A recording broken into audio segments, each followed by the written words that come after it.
Hello, my lovely listeners out there. This is ARK representing Arcanine. Dear CS professional students, second allotted in compliance management due diligence chapter 9 continue चल रहा है. Class second है. Class first बहुत important है, miss मत कर देना. उसमें 2-3 इंपॉर्टेंट क्वेश्चन जबरदस्त, उसे बिल्कुल मिस मत करना. ऑलराइट, इसके लिए ऊपर जाना, आई बटन पे क्लिक करना, वहां पे उसका लिंक दे रखा है, उसे जरूर जरूर जरूर देख लेना. ठीक है, अब ध्यान सुनो क्या कह रहे हैं. देखिए, अभी हम लोग आगे जो बात करने वाले हैं चैप्टर के अंदर, ध्यान से सुनना. बहुत सारी चीजें रीड करने की हैं, ठीक है, लेकिन ये सेशन बहुत बड़ा नहीं होगा क्योंकि इस सेशन के अंदर सिर्फ और सिर्फ मैं 2-3 इंपॉर्टेंट क्वेश्चंस बताऊंगा. बाकी आप लोगों की मेहनत है. मेहनत का मतलब ध्यान सुनना. देखो, अभी ना जब हम बोलेंगे वेरिफिकेशन ऑफ कंप्लायंसेस, क्या कह रहे हैं? Verification of compliances. तो कंप्लायंसेस का मतलब यहाँ पे क्या है? डिफरेंट लॉस के अंदर, जैसे कंपनीज एक्ट के अंदर क्या बोला गया है, फेमा में क्या बताया गया है, हाँ, सेबी ने क्या बताया गया है, डिपॉजिटरी में क्या बताया गया है, SCRA में क्या बताया गया है. और फिर उसके अलावा ICSI के जो स्टैंडर्ड्स हैं, सेक्रेटरी स्टैंडर्ड्स, वो भी हमें देखने हैं. सेक्रेटरी स्टैंडर्ड्स जैसे बोर्ड मीटिंग के लिए SS1 और जनरल मीटिंग के लिए SS2, याद रहेगा. अब ये देखो, बात समझना, जो बच्चा थॉरोली पढ़ता आ रहा है ना चीजें अब तक, उसको तो ये बातें बहुत इजी ग्रैब हो जाएगा और उसको कोई मेहनत नहीं करना. ट्रस्ट में, इन पे कोई मेहनत नहीं करना जो मैं आगे तुम्हें बताने वाला हूं. इसमें सिर्फ और सिर्फ तुम्हारी अभी है ना नॉलेज काम आनी है कि तुम कितना बुद्धिमान व्यक्ति हो. अब देखो, समझो ध्यान से इसमें, लेकिन इंपॉर्टेंट क्वेश्चन है वो बता रहा हूं भाई, उसे मत छोड़ देना, है ना. ऐसा नहीं कि सब सारा ही रीड करना है, क्योंकि सपोज करो अगर आया आपके एग्जाम में verification of compliances. Verification of compliances भाई किस किस एक्ट में होगा, जैसे कि यहां पर बोल रहा है, ध्यान सुनना भाई, एकदम ध्यान सुनना, कोई गलती नहीं चलेगा. जैसे कंपनीज एक्ट 2013 में, अब कंपनीज एक्ट 2013 में तुमने अपना ध्यान दिया होगा भाई कि पहला ही ये ऐसा, ये कहिएगा पहला ही ऐसा लेजिस्लेशन था कंपनीज एक्ट जिसने कहा भाई कि स्कोप ऑफ सेक्रेटरी ऑडिट क्या रहेगा. मतलब सबसे पहले अगर कहा जाए कंपनी सेक्रेटरी, क्योंकि अभी हम लोग जब बोलते हैं कंपनी सेक्रेटरी, क्या कंपनी सेक्रेटरी, तो कंपनी सेक्रेटरी तेरा प्राइम लॉ क्या रहेगा रे? Companies act. समझना, क्योंकि हर कोई कंपनी, भाई कंपनी कैसे कंपनी बनेगा? जब वो कंपनीज एक्ट के अंदर रजिस्टर्ड होगा. बात पकड़ में आ रहा है? तो ऑफ कोर्स फर्स्ट लेजिस्लेशन जो है वो क्या है? सेक्रेटरी ऑडिट का फर्स्ट लेजिस्लेशन क्या है? मतलब स्कोप ऑफ सेक्रेटरी ऑडिट का, स्कोप ऑफ सेक्रेटरी ऑडिट का फर्स्ट लेजिस्लेशन क्या? वो कंपनीज एक्ट. याद रहेगा, सिंपल बात. अब कंपनीज एक्ट के अंदर हमने देखा कि डिफरेंट एस्पेक्ट्स हम कवर करते हैं. जैसे यहाँ पर अगर तुम ध्यान से देखो कि कहता है कंपनीज एक्ट मतलब first legislation covered under the scope of secretary audit, alright, updated on the amendments. अब ये बड़ी बात सिंपल सी गई है भाई, सेक्रेटरी ऑडिट ऑडिटर आपको अपने आप को अपडेट रखना चाहिए with the amendments, changes, you know what, कोई नए और यू नो व्हाट रेगुलेशंस अगर इंट्रोड्यूस हो रहे हैं या नए रूल्स आ रहे हैं, MCA नई गाइडलाइंस इशू कर रहे हैं. ऑफ कोर्स ये बहुत सिंपल सी प्रैक्टिस है. फाइनल का स्टूडेंट को तो बहुत क्लियरली होना चाहिए, और ट्रेनिंग वाले स्टूडेंट्स को तो पता होगा अच्छे से ना कि आप, अगर आपके ट्रेनर आपको बताते होंगे, यू नो व्हाट, या आप अपने ट्रेनर्स को देखते होंगे, यू नो क्या होता है जनरली हम लोग जब फर्म में काम करते हैं तो हम सबसे पहले मॉर्निंग में अपना रूटीन रखते हैं कि हम 1 से 2 घंटा हम सारे प्रोबेबल जो हमारे अमेंडमेंट्स हमें लगता है, जैसे हमने कहा MCA ने क्या नोटिफिकेशन दिया हुआ है, या सेबी ने क्या बताया हुआ है, RBI की तरफ से क्या गाइडलाइंस आई हुई है. कहने का मतलब यहां पर यह है कि आप अपने आप को अपडेट रखें. तो सेक्रेटरी ऑडिटर भाई तुम अपने आप को अपडेट रखोगे, इसलिए कहता है secretary auditor is expected to be updated on the amendments in the act and rules and regulation from time to time before commencing the secretary audit. Of course logical बात है. अब ध्यान सुनना, अब जैसे एक सिर्फ क्या कह रहा हूं, एक बार गो थ्रू कर लो. पता नहीं इन्होंने नंबरिंग 10 से क्यों स्टार्ट करी है, लेकिन आप गो थ्रू कर लें. डॉक्यूमेंट्स क्या क्या होंगे, जैसे मेमोरेंडम आ गया, हाँ, मेमोरेंडम आर्टिकल्स है, रजिस्टर ऑफ कंपनीज हैं, इंडेक्स ऑफ मीटिंग्स हैं, minutes of board meeting, committee general meeting, notice of agenda board meeting, proof of circulation draft minutes, attendance register, statutory register, copy of financial statements, internal auditor reports. So What I'm trying to tell you कि आप इन्हें सिर्फ और सिर्फ मेरे कहने पर read कर लो 2-4 बार. आपको सारी कंटेंट जितने भी है ना यहाँ पे, इनके सबके साथ आप फैमिलियर हो, सबके साथ फैमिलियर हो. चाहे वो, अच्छा थॉरोली जब हम बात कर रहे हैं क्योंकि सेक्रेटरी ऑडिट की, तो हर एक एस्पेक्ट आएगी. सर मैं लेकिन भूल जाता हूँ, कोई बात नहीं, एक छोटा तरीका बता रहा हूँ, तुम ध्यान से देखना. अगर किसी को एक ट्रिक बता रहा हूँ, याद रखना ट्रिक बता रहा हूँ, इसको इस्तेमाल कर सकते हो, क्योंकि जब तुम्हें लगे कि इतना कुछ लिखने के लिए इतने सारे पॉइंट्स मैं तो भूल जाऊंगी या भूल जाऊंगा, अरे चिंता नहीं करना. सुनो, थोड़ा सा तुम ध्यान करो. अगर तुम अपनी गवर्नेंस बुक की तरफ, या गवर्नेंस भी तुम्हें ध्यान से, अगर गवर्नेंस तुम पढ़ रहे हो ना इसलिए कह रहे हैं, कंपनी लॉ याद करो. ये सबका सब तुम लोग चैप्टर पढ़े हुए, याद आ रहा है तुमको? तुमने मेमोरेंडम एंड आर्टिकल्स में चैप्टर पढ़ा हुआ है, तुमने रजिस्टर कंपनीज के बारे में पढ़ा हुआ है, तुमने इंडेक्स ऑफ मीटिंग्स। अब इंडेक्स ऑफ मीटिंग के साथ में कई सारी बात जुड़ जाती हैं, जैसे इंडेक्स ऑफ मीटिंग, फिर मिनट्स, फिर नोटिस ऑफ एजेंडा, क्योंकि मिनट्स की सारी एस्पेक्ट हैं, ड्राफ्ट ऑफ मिनट्स, बात पकड़ में आ रहा है, अटेंडेंस रजिस्टर। आप देखो इन्हें तुम अगर जोड़ो, पॉइंट नंबर 13 लिखा है, वैसे 13 लिख दिया, पता नहीं कैसे लिखा है इन्होंने, 13, 14, 15, 16। अब तुम ध्यान से अगर देखोगे, ट्रिक बता रहा हूं याद करने की, ध्यान सुनना, तो सारी की सारी एस्पेक्ट से रिलेटेड हो गई। जनरल मीटिंग मान लो ओ एंड बोर्ड मीटिंग। अब जनरल मीटिंग और बोर्ड मीटिंग में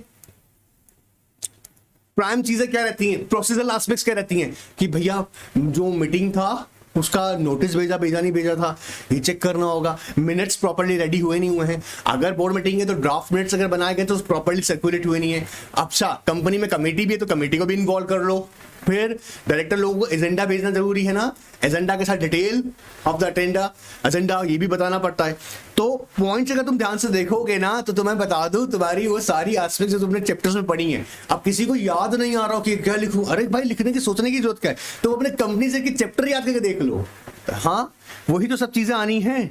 अच्छा और सिखाएं, देखो फिर कहते हैं statutory register, financial statement, internal auditor report, notice of annual and event based disclosures, copies of contracts, सबका सब जितना भी है ना, तो अपना अगर कोई बच्चा 2 मिनट रिलैक्स होकर बैठे ना और थोड़ा सा अपना मेमोराइज करके देखे कि अरे मैंने कंपनी लॉ में क्या पढ़ा था, गवर्नेंस के चैप्टर में तुम क्या पढ़ रहे हो, बात पकड़ में आ रहा है, वो सारी की सारी एस्पेक्ट्स यहां कवर कर रहे हैं।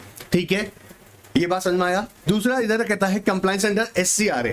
अब SCRA एक्ट के अंदर सुनना, रट्टा नहीं मारना, सुनना ध्यान से क्या कह रहे हैं भाई। आपको पता है ना सिक्योरिटीज की डेफिनेशन देने वाला कौन है, वो ईश्वर तो है खैर, लेकिन सिक्योरिटीज की डेफिनेशन वाला कौन है, security contract regulation act. Security contract regulation क्या करता है, बेसिकली टर्म जो सिक्योरिटीज उसे डिफाइन करता है, ये हम लोग बहुत से जानते हैं, एग्जीक्यूटिव पे पढ़ लेते हैं। ठीक है, फिर इसके अलावा ये बताता है कि स्टॉक एक्सचेंजेस को भाई कैसे रजिस्ट्रेशन होगा, उसको सेंट्रल गवर्नमेंट और सेबी की क्या क्या गाइडलाइंस फॉलो कर रही होंगी, ये स्टॉक एक्सचेंज के लेकर गया। प्लस स्टॉक एक्सचेंज की पावर्स बताता है कि स्टॉक एक्सचेंज की पावर है कि वो किसी लिस्टेड एंटिटी को डिलिस्ट कर सकता है ऑन सर्टेन ग्राउंड्स, ये भी हमने पढ़ा है। तो ये चीजें कहां हम देखते हैं कंप्लायंस करते वक्त, SCRA में। ऐसे ही डिपॉजिटरी के अंदर बात करें, आप लोगों ने अच्छे से जाना है कि डिपॉजिटरी का मतलब क्या है, कि ये फैसिलिटी प्रोवाइड करता है डीमेटलाइजेशन का। और हम जानते हैं इंडिया में NSDL एंड CDSL 2 तरह की डिपॉजिटरी है।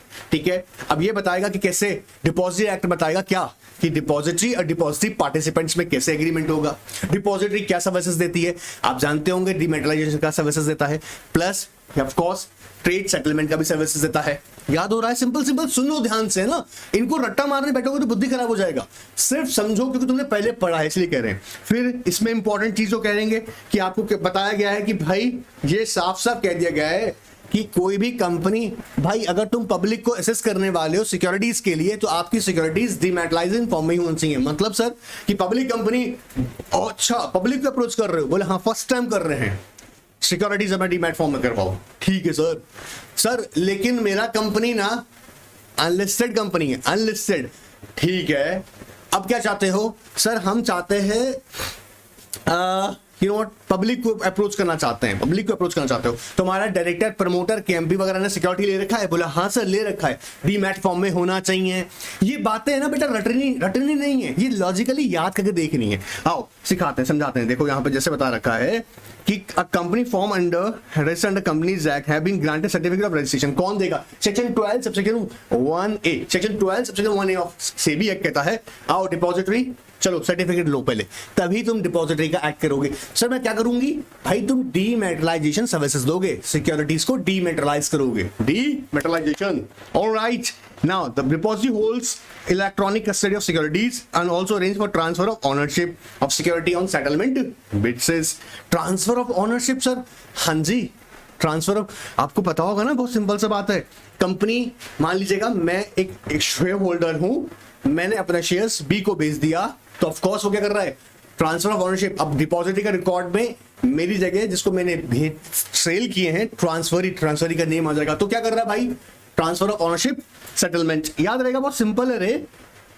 फिर कहता है every company making a public offer और class of company of issue of security only under dematerialised form. अब क्या है सर ये क्यों भाई, कंपनीज आप समझो, आपका जॉब क्या, कंपनी सेक्रेटरी का जॉब क्या, वो ऑब्जर्व करे इस चीज को ना, सेक्रेटरी ऑडिटर का जॉब क्या है, वो ऑब्जर्व करे कि ऐसा कहीं नॉन कंप्लायंस तो नहीं है, बहुत खतरनाक नॉन कंप्लायंस हो जाएगा। ये बात पकड़ में आ रहा है। एक तुम्हारे लिए स्पेशली यहाँ पे हाईलाइट किया, वो इंपॉर्टेंट पॉइंट है ना, इसलिए देखो ध्यान से देखना, every unlisted public company making any offer for its issue of securities, buyback of securities, important है, issue of bonus shares, right offer shall ensure before making such offer entire holding of security of the you know what promoter directors KMP have been dematerialized। ये mandatory है, बात पकड़ में आ रहा है, mandatory है, ये बात तो याद रखने वाला है।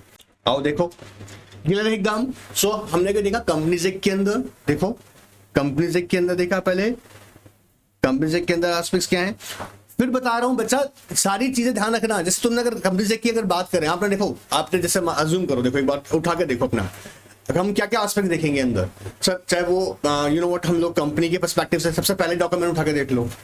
और पता है मजे की बात, लिखने वाले ने भी खूब तरीके से लिखा है, लिखने वाले ने भी खूब तरीके से लिखा है। जिस ऑर्डर में ना कंपनीज एक्ट को, अगर कंपनी लॉ को पढ़ाया जाता है ना, उसी एक्ट और ही ऑर्डर में लिखा है। मेमोरेंडम आर्टिकल्स ऑफ कंपनीज है, फिर related to you know what meetings and board meetings से सारी एस्पेक्ट्स आई।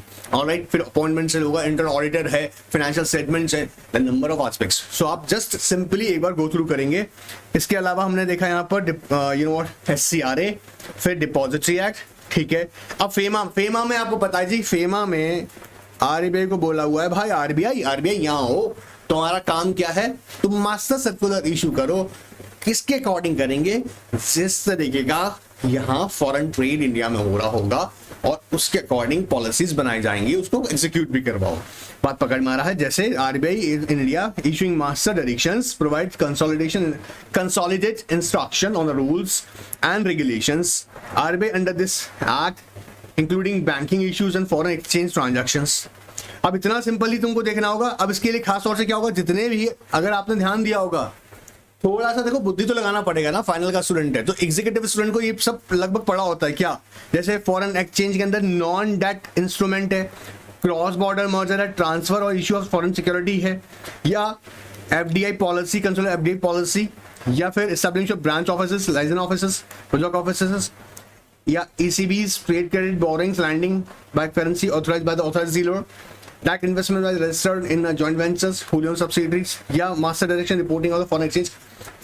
अगर किसी ने ना, किसी को लग भी रहा हो बाई चांस कि सर मैं कब पढ़ा था, अभी क्लासेस भी चला रहा हूँ है ना, कंटिन्यू फेमा पे भी क्लास आया जिसके अंदर हम लोगों ने बात किया, एजुकेशन से रिलेटेड एस्पेक्ट्स पे भी बात किया है। सो वो अगर अटेंड कर लोगे उससे भी बहुत कुछ हो जाएगा। So simply I just say इन पे तो फोकस करना है तुमको, और कहाँ जाने को कह रहे हैं, ठीक है ठीक है। सो एक बार गो थ्रू करना, छोड़ना नहीं है। SCRA सेबी एक्ट, जी हाँ सेबी एक्ट के अंदर LODR, ICDR, ESOP, ठीक है, डीलिस्टिंग, या हम बात करें परमिशन इनसाइडर ट्रेडिंग, या रजिस्टर शेयर ट्रांसफर एजेंट, ठीक है, ये सबका सब किस में आ रहा है देखो। सो आई सिंपली सेंस कि इसको छोड़ के नहीं जाना है, एक बार गो थ्रू करना है, ठीक है। अब तुमको मैं एक इंपॉर्टेंट क्वेश्चन दे रहा हूं यहाँ पे, आओ फटाफट आ जाओ। देखो ये क्वेश्चन देखो, ध्यान से समझो, ध्यान से रखना, इंपॉर्टेंट है क्वेश्चन, इसलिए ध्यान रखना इसका। देखो identification compliance of specific applicable law, the secretary auditor may take note of various laws applicable to company as identified by the management of the company, ठीक है। ये तो ध्यान रखना ही है भाई, ये तो हमने जो अभी तक पढ़े हैं जनरली कॉमन लॉज हैं। अगर लिस्टेड हो गए तो ऑफकोर्स सेबी तरफ जाओगे, लिस्टेड नहीं हो तो कंपनीज एक्ट तो है ही आपकी, है ना। Company foreign you know transaction कर रहा है, इंटरनेशनल एंगल आ गया, तो ऑफकोर्स फेमा भी अब कंसिडर करेंगे, लेकिन साथ के साथ अदर एप्लीकेबल लॉज भी होंगे ही, उनका भी ध्यान रखना है। अब देखो यहां क्या कह रहा है, guiding criteria for segregation of specific laws and general laws, segregation of specific laws and general का मतलब जो आप समझ में आ रहा है ना, जो यूजुअली हर कंपनी पे अप्लाई होना है। कंपनीज एक्ट, कंपनी बन गए ना, कंपनीज एक्ट तो लगेगा, लेकिन तुम कंपनी बने साथ ही साथ क्या बन गए, ध्यान सुनना, तुम कंपनी बने, लेकिन कौन सी कंपनी बने हो, बैंकिंग कंपनी। तो बैंकिंग कंपनी बने हो तो भाई तुमको बैंकिंग रेगुलेशन एक्ट का भी ध्यान रखना होगा। बात पकड़ में आ रहा है, चलो देखो आप समझते हैं। Segregation of laws applicable on company into industry specific and general is essential for the secretarial auditor. After considering the following factors, auditor should make the segregation of same based on law being applicable on company. Important question है, छोड़ मत दीजिएगा, ध्यान रखिएगा इस बात का। आप कहता है की financial parameter such as turnover, paid up share capital, net worth, borrowing. जैसे आपने ऑब्जर्व किया होगा, ये स्पेसिफिकली जो ये क्राइटेरिया की बात कर रहा हूं, आपने एनबीएफसीज में देखा होगा डिफरेंट टाइप ऑफ एनबीएफसीज। जी हाँ, डिफरेंट टाइप, जैसे इंफ्रास्ट्रक्चर है, ठीक है, या कोई ऐसी एनबीएफसी जो बेसिकली डेट रीस्ट्रक्चरिंग में काम कर रही है, मतलब आप कहते हैं ना असेट रिकंस्ट्रक्शन कंपनीज होती हैं, तो इनके लिए फाइनेंशियल क्राइटेरिया भी डिफरेंट रहता है, वो उसको अकॉर्डिंग मेंटेन किया जा रहा है, नहीं किया जा रहा है। एग्जाम्पल दिया एनबीएफसीज का, ऐसे और भी केसेस में है, ठीक है। सो जैसे कहा उसके अकॉर्डिंग कैसे देखेंगे हम लोग कि भैया उसका फाइनेंशियल क्राइटेरिया क्या है, ठीक है, लाइक टर्नओवर है, पेड अप शेयर कैपिटल है, नेटवर्थ है, बोरोइंग से बोलो ना, फाइनेंशियल उसका टर्नओवर है तो फाइनेंशियल पैरामीटर्स में देखेंगे, टर्नओवर हो गया, पेड अप शेयर कैपिटल हो गया, नेटवर्थ हो गया, बोरोइंग्स हो गया, ठीक है sir. Geographic location of registered office, units, divisions, plants and branches, of course this also impact, क्योंकि जब हम बात करते हैं, जैसे आपने देखा ना, ज्योग्राफिकल लोकेशन के अकॉर्डिंग लोकल लॉज भी अट्रैक्ट होते हैं, तो इस बात का भी ध्यान रखना हमको। Clear. Status of company listed है अनलिस्टेड है, इस पे तो बहुत सारी चीजें बातें डिपेंड करती हैं।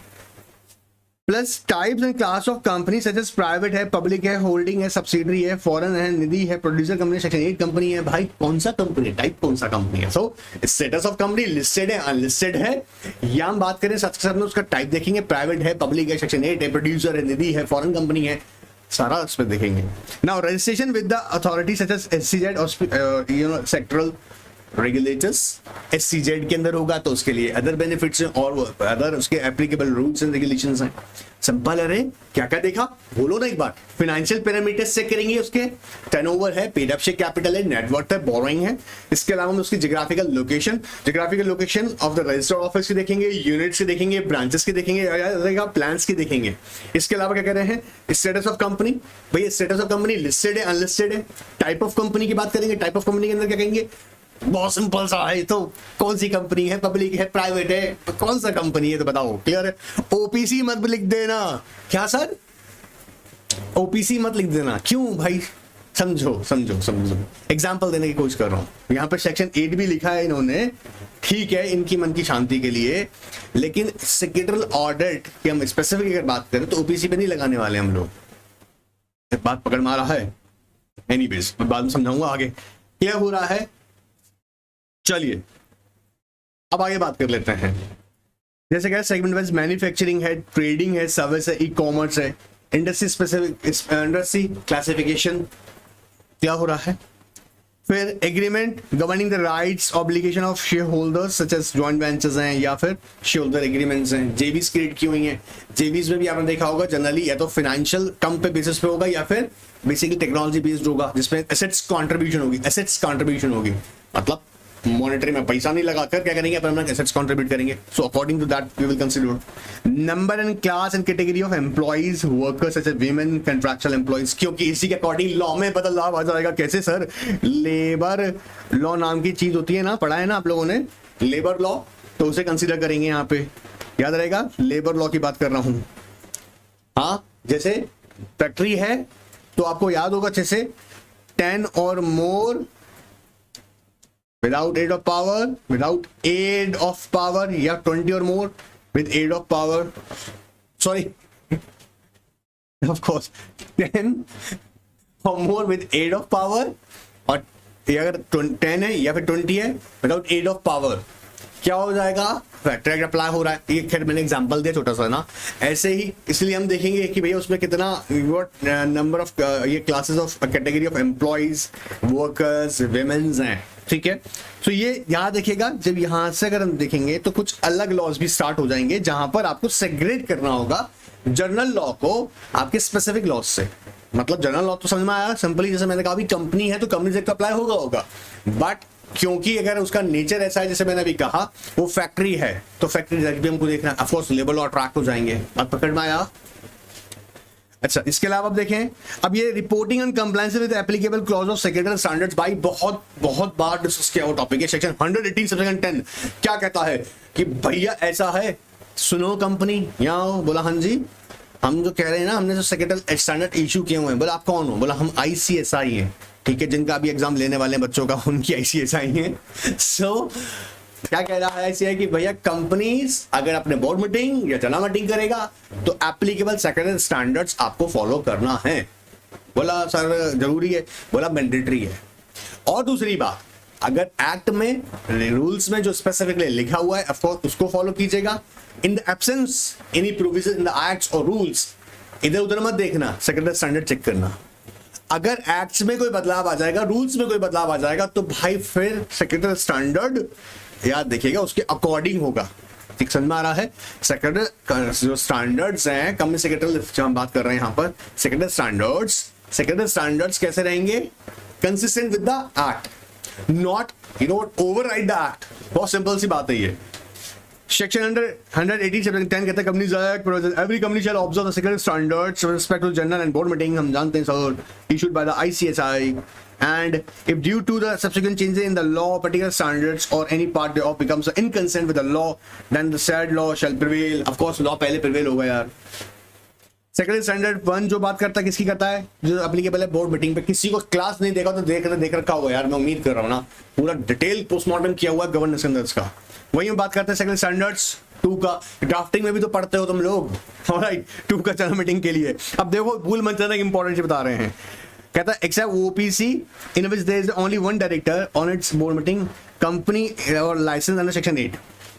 मतलब इनको बोला तुम लोगों को रिक्वायरमेंट नहीं है, तुम तो अपना एक्ट फॉलो करो, लेकिन ओपीसी के लिए एकदम बोल पड़ा। ओपीसी सुन लो मेरी बात, ओपीसी तुम्हें डायरेक्टर का रिक्वायरमेंट कितना होता है? रिक्वायरमेंट कितना होता है? बोला 1 डायरेक्टर का रिक्वायरमेंट होता है हमारे यहाँ।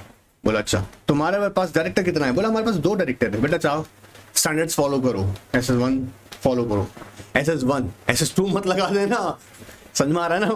मेंबर तो एक ही रहेगा भाई, ओबीसी में मेंबर तो एक ही रहेगा, ठीक है, लेकिन याद रखेंगे हम लोग। चलो ठीक है sir, alright. SS2 general meetings पे एप्लीकेबल होगा, ठीक है। चलो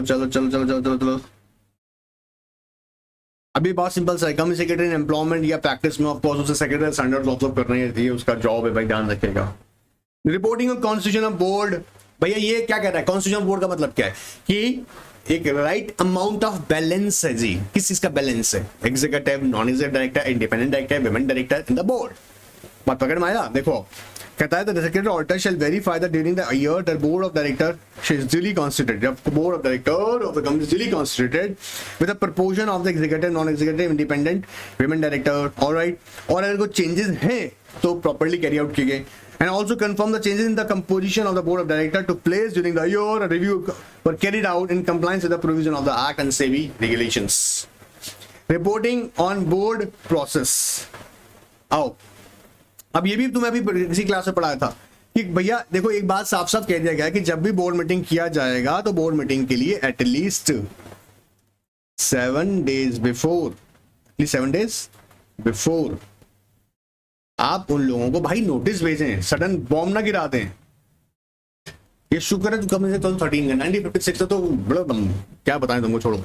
सो बोला क्या करना है आपको ना, 7 days पहले नोटिस देना जरूरी है। देखो ये छोटा छोटा बात है ना, मैं कह रहा हूँ जिन लोगों ने स्टैंडर्ड्स पढ़ा हुआ है ना, सेक्रेटरी स्टैंडर्ड्स 1 पढ़ा हुआ है और जनरल गवर्नेंस से पढ़ा है यार, अभी कोई दूर की बातें नहीं है, ये क्लासेस अभी दिए हैं इन लोगों का। देखो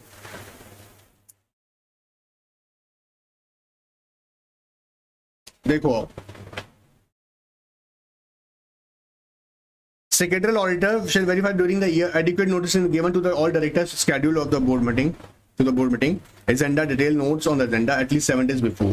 अब ये बहुत बहुत सिंपल सी बात है। मैं आपसे कहूं सडनली कि अगर आपको अज्यूम करो आपने एक चैप्टर पढ़ा नहीं और मैं आपसे कह दूं आज उसका टेस्ट है, 1 घंटे बाद टेस्ट है, बोले हाँ 1 घंटे बाद टेस्ट, सर एटलीस्ट कम से कम 24 घंटे तो दो। आप समझ रहे हो ना? अगर आपको इतना टाइम दे तभी आप एक सही तरह से प्रिपरेशन कर पाएंगे, आंसर कर पाएंगे। बोर्ड भी एक सिंपल सा कॉन्सेप्ट है, आपने एजेंडा भेज दिया, अचानक से कल मीटिंग है, अरे भाई इतना कुछ होता है चीज समझने के लिए। सो इफेक्टिव पार्टिसिपेशन कैसे होगा? जिसको आप डायरेक्टर को एटलीस्ट 7 days पहले एजेंडा दोगे, नोट्स दोगे, डिटेल्स दोगे कि सर ये मैटर्स हैं जो डिस्कस किए जाने इन बोर्ड मीटिंग। डायरेक्टर अपनी प्रिपरेशन करेगा, एग्जामिन करेगा कि सारी चीजों को कि भाई कंपनी में यू नो उसका ओपिनियन क्या रहेगा इस मामले में, अपनी रिसर्च करेगा, तो उसको भी एक सफिशिएंट टाइम मिलना चाहिए ना। ये सिंपल सी प्रैक्टिस है, ये इसको रट्टा भी नहीं मार रहे हैं। Alright, with in such other periods may be specified in the articles, या फिर बोला हाँ जी 7 days है, या फिर आर्टिकल रेफर कर सकता है, ठीक है। ऑलराइट,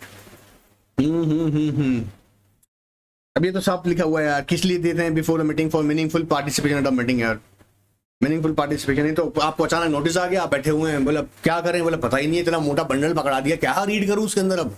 सो यू है ना, you must give at least 7 days time. अब देखो यहाँ पे कह रहा है you should also confirm that the majority decisions carried out through the while descending members view are captured and recorded as the part of the minutes, because you know minutes become the what, evidence of the meeting, conclusive evidence of the meeting. Reporting of adequacy system and procedure. Auditor confirm that adequate system and process in the company commensurate with the size and operations according to that. Reporting specific events जैसे merger हो गया, amalgamation हो गया, acquisition हो रहा है, ठीक है, buyback हो रहा है, तो ये specific events हैं, बार बार तो नहीं हो रहे हैं of course, लेकिन स्पेसिफिक इवेंट्स हैं जो आपको अलग से रिपोर्ट करने होंगे। प्रोफेशनल लायबिलिटी रिसेंट क्लासेस में डिस्कस किया हुआ है, सेक्शन 448, और याद रखना सर 447 भी पढ़ना है, ठीक है। 448 क्या कहता है कि कोई भी सेक्रेटरियल ऑडिटर अपनी रिपोर्ट में किसी भी तरह की क्या फॉल्स स्टेटमेंट नहीं देगा। जैसे यहाँ पे कहता है penalty for false statement if any return report certificate financial statement prospectus statement और the documents required by or for the purpose of any of the provision of the act or rules made under, any person makes a statement which is false in any material particulars and knowing to be false, जानते हुए ना, तभी तो वो यहाँ पर समझ रहे हो ना, पेनल्टी इम्पोज हो रहा है। which omits any material facts knowing to be material and liable to a penalty in the 447, बहुत ही अच्छे से डिस्कस किया हुआ है, बात पकड़ में आ रहा है। फॉल्स या देखो फॉल्स है और जानते हो, ये ओमिशन हो रही है मटेरियल फैक्ट्स की, जानते हो। सर मटेरियल फैक्ट्स इसका बिल्कुल मत पूछना मटेरियल फैक्ट्स क्या होता है, अभी क्लासेस डिस्कस किया हुआ है ऑलरेडी मैंने 13 के अंदर, तो पोस्टमार्टम किया है उसको देखना, चैप्टर 13 के अंदर लेटेस्ट क्लास है। 447 डिस्कस हो चुका है, again I am telling you 447 is very very important, don't miss it, ठीक है।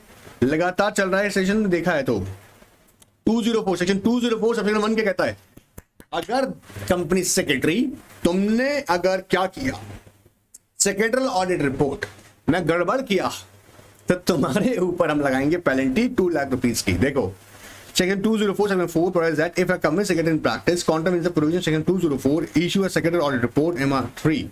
अब आपने अगर इसमें गड़बड़ किया, देखो एक बात समझना, जब हम बोल रहे हैं गड़बड़ का मतलब क्या है, आपने कंप्लायंसेस प्रॉपर्ली नहीं किया, मतलब MR3 के अंदर जो रिक्वायरमेंट्स अपने फुलफिल नहीं करी तो पेनल्टी है। MR3 किसकी बात कर रहा है, सेक्रेटरियल ऑडिट रिपोर्ट। और फिर यहाँ पे कुछ प्रोफेशनल मिसकंडक्ट है, मतलब देखो बहुत कुछ होने वाला है। अगर कोई गड़बड़ करता है, कोई you know what secretarial auditor suppose अगर उसने you know what non compliances मतलब फॉल्सली वो पार्टिसिपेट कर गया, जानता था कि ये मटेरियल फैक्ट्स उसने ओमिट कर दिया, डिस्क्लोज नहीं किया रिपोर्ट के अंदर, या फॉल्स मिसस्टेटमेंट दे दिए हैं, है ना, मतलब मिसस्टेटमेंट नहीं है, फॉल्स के मिसस्टेटमेंट, आपको फॉल्स स्टेटमेंट्स दे दिए हैं, सो ऐसा केसेस में उसको 447 तो लग रहा है। इधर कंपनी सेक्रेटरी एक्ट 1980 से भी उसको बहुत ही इज्जत से काफी चीजें दी जाएंगी, जैसे company secretary in practice shall be liable for professional misconduct. First schedule second schedule में जो रेफर किया हुआ फर्स्ट शेड्यूल, जैसे यहाँ पे याद रखना आ सकता है क्वेश्चन, हल्का नहीं है ये question. Were found guilty of professional और other misconduct mention first schedule, भैया धमकी दे देंगे, दोबारा मत करना, रिप्रिमांड्स, ठीक है, या रिमूवल, भैया उसको उसका नेम ना रिमूव कर देंगे रजिस्टर ऑफ मेंबर्स में, परमानेंट नहीं कह रहे हैं अभी 3 months के लिए, या फाइन कर सकते हैं उस पर 1 लाख तक का। ये तो अभी सिंपली इन्होंने बोला अगर फर्स्ट शेड्यूल वाला आपका मिसकंडक्ट था। फर्स्ट शेड्यूल अगर आप लोगों ने पढ़ा कंपनी सेक्रेटरी जो हम बेसिकली यू नो व्हाट बात करते हैं स्टैंडर्ड्स के अलावा जो प्रोफेशनल इनके रूल्स एंड रिस्पॉन्सिबिलिटीज के रहते हैं, पढ़े हैं तो अच्छी बात है, नहीं पढ़ा तो एग्जीक्यूटिव में वैसे भी पार्ट सी में पढ़ते हैं आप लोग ये, बट नहीं पढ़ा तो कोई बात नहीं, अभी समझ लीजिएगा बस। तो यहाँ पर अगर हम बात करें फर्स्ट शेड्यूल के अकॉर्डिंग पनिशमेंट क्या होगा, रिप्रिमांड का मतलब आपको कहा जाएगा कि नेक्स्ट टाइम आप ऐसा ना करेंगे तो फिर आपके खिलाफ सख्त खिलाफ कार्रवाई की जाएगी। दूसरा क्या हो गया, दूसरा कह रहा है कि रिमूव कर देंगे आपका नेम रजिस्टर ऑफ नंबर से फॉर 3 months एंड यहाँ पे फाइन लगाया जाएगा 1 लाख रुपए तक का। अब ये आ गया थोड़ा सीरियस, कहता है अब ये सीरियस नेचर के, ऐसे सेकंड शेड्यूल में जनरली वो ही लिखे जो सीरियस नेचर, जैसे मैंने भी कहा फ्रॉड में पाया गया वो बंदा, तो कहता है वही रिप्रिमांड्स या फिर removal of a name from the, permanently भी कर सकते हैं, या disciplinary committee you know what time period बता सकता है कितना टाइम के हो सकता है, एंड फाइन में भी extended to 5 lakh rupees, 5 lakh रुपए तक का फाइन हो सकता है। सिंपल सी बात हमको मेमोराइज रखना है एक बार, ठीक है। अब देखो, अब यहां से जो बताने वाला हूं ना तुमको, again I am telling you, सब रीड करना है 2, 5, 7 बार रीड करना है। बस तुम्हारा ध्यान रखना चाहिए। जैसे कह रहा है guiding criteria for various stages for conducting secretary audit, जैसे verification of events in compliances under companies act. जैसे यहाँ पे देखो टाइटल देखना, documents relating to meetings of the board. अब मीटिंग, अब यहाँ से अगर तुम पढ़ना चाहो तो यहाँ से पढ़ लो, ठीक है। जैसे नोटिस से रिलेटेड आ गया जो कि बोर्ड मीटिंग और कमेटी मीटिंग्स हो गया। अगेन ऐसे कर रिलेटिंग टू मेंबर्स, जिसमें हम लोग एजीएम है, ईजीएम है, पोस्टल के थ्रू गया, documents relating to e votings हैं। लेट्स अपॉइंटमेंट ऑडिटर का होगा, director, independent director, cum secretary and including removals. So again I am telling you, एक बार अगेन इसको एक बार रीड करना है यहाँ से, ठीक है। फिर अंदर SCRA, सर ये तो वापस आ गया रे, ऑन ही तो क्या कर रहे हैं, ठीक है। डिपॉजिटरी में भी दे रखा है,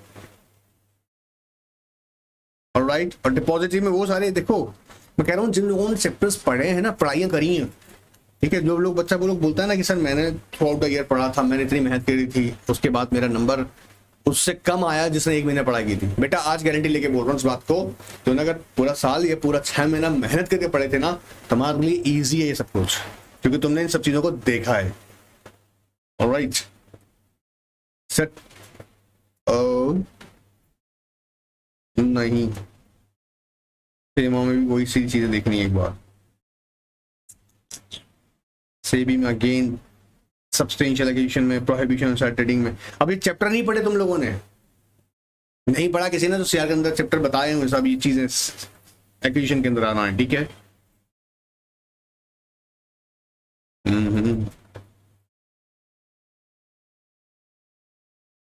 यहाँ पर रिपोर्टिंग अंडर वेरियस लॉज, अगर अलग लॉ के अंदर है, जैसे एग्रीकल्चर के लिए अलग है, यहाँ पर सिविल एविएशन के अलग है, ऑटोमोबाइल्स अलग है, बैंकिंग के लिए अलग है, एजुकेशन ट्रेनिंग के लिए अलग है। सो यहाँ पर एक चीज अलग याद रखनी है। यहाँ पे क्या कह रहा है, according to scope of secretary audit council of ICSI on the specific references of the other laws as may be applicable specifically to the company decided under the reporting of compliance on the other laws may be applicable specifically to the company shall mean all laws which are applicable to specific company.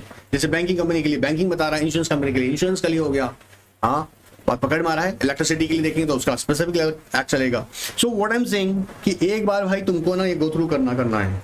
वो यहाँ पर बात कर रहा है, देखो reporting on the compliance class, जहाँ पर स्टैंडर्ड्स की बात करेंगे, SS1 एंड SS2। देखो किसी को गवर्नेंस पढ़ा हुआ होगा तो उसके लिए इजी है, जिसको क्लास नहीं मिला है वो क्लास भी ले सकता है गवर्नेंस का, ठीक है। और जिन्होंने टेस्ट सीरीज में कंटिन्यू करवा रहा हूँ वहां तो रिवीजन करवाया इनका सबका ना, तो मैं यहाँ तुम्हारा टाइम ज्यादा नहीं लगवाना चाहता हूँ, समझ रहे हो मेरी बात को। तुम यहाँ पर सिर्फ एक बार गो थ्रू कर लो फटाफट से, ताकि और चीजों पर भी हम ध्यान दे सके। ये पढ़ा हुआ कॉन्सेप्ट है, मेरा मेन मकसद है तुमको क्वेश्चंस बताना जो तुम इस पर ध्यान रख सको। अब देखो, अब यहाँ पे बात कर रहा है constitution to board and process. अब ये जर्नल ही है ना, क्या क्या देख रहे हैं इसके अंदर, minimum number of director, maximum number of director. Maximum का मतलब समझ में आ रहा है, जैसे फॉर एग्जांपल मान चलो एक पब्लिक कंपनी है, उसके अंदर 15 डायरेक्टर है, कोई इशू नहीं है, आपने उसमें डायरेक्टर देख रखा है 17 डायरेक्टर्स है। अब आपको ध्यान देखना पड़ेगा 17 कब हो गए, 15 क्रॉस कब किए इन्होंने, और अगर 15 क्रॉस किया तो उसके लिए प्रोसीजर फॉलो किया था इन्होंने। बात पकड़ मारा। प्रोजेक्ट का मतलब मैं क्या कह रहा हूँ कि प्रॉपर्ली एसआर पास हुआ है, ये तो एक एग्जांपल दे रहा हूँ, एसआर पास हुआ है तो एसआर का आपको क्या करना पड़ेगा, ऑब्जर्व देखना पड़ेगा, कब मीटिंग हुआ, कि बोर्ड ने कब रिकमेंडेशन रखा, फिर उसका अपॉइंटमेंट किस तरह से हुआ, प्रॉपर्ली हुआ नहीं हुआ, ये सब चीजें। तो यहाँ पर क्या कह रहा है, ऑब्जर्व करना है। फिर optimum combination executive non executive. अब आपको पता है अच्छे से, स्पेसिफिकली लिस्टेड एंटिटी केसेस में कहा जाता है कि आपका नॉन एग्जीक्यूटिव डायरेक्टर कम नहीं होना चाहिए किससे, एग्जीक्यूटिव डायरेक्टर से। ये एस्पेक्ट चेक करना है। Appointment women director, chairperson, independent nominee, alternate fulfilling. अब ये पूरा का पूरा ना तुम्हारा यार समझो यार। सो एक बार मेरे कहने पर, ठीक है, बोर्ड प्रोसेस इंपॉर्टेंट है। ये नेक्स्ट सेशन में आ रहा है आपके, नेक्स्ट सेशन मतलब पहले इसलिए नहीं करा रहा है इकट्ठा एक साथ, पहले एक बार का एक काम करें आप लोग, एक बार फटाफट से इन सिर्फ कंटेंट्स को एक बार गो थ्रू कर लें, सिर्फ गो थ्रू कर लें, ठीक है। और अपना टाइम जो है बड़ा ही कीमती टाइम है, और सब्जेक्ट भी लेके जाए, क्योंकि ये सारा पढ़ा है तो एक दो बार निकालो, टेस्ट दो, ठीक है, टेस्ट होगा इसका, उसमें और चीजें देखेंगे एक बार। क्लियर हो रहा है? और डाउट हो NRK9 के व्हाट्सएप पे भेजो, मैं वहां एंटरटेन कर रहा हूँ सबकी queries. Alright, and don't miss today test, governance का टेस्ट है, भूल मत जाना, पार्ट ए का पूरा का पूरा। और जो लोग अलग आगे पीछे दे रहा है, कोई पार्ट नोट बी दे रहा है CFL का, तो उसका CFL का रहेगा। और जो लोग स्केड्यूल फॉलो करते आ रहे हैं, स्केड्यूल जिसको टेस्ट इसका मिला हुआ है उसको अकॉर्डिंग करें, ठीक है, इसको मिस मत कर देना। फिर बात चेक किया।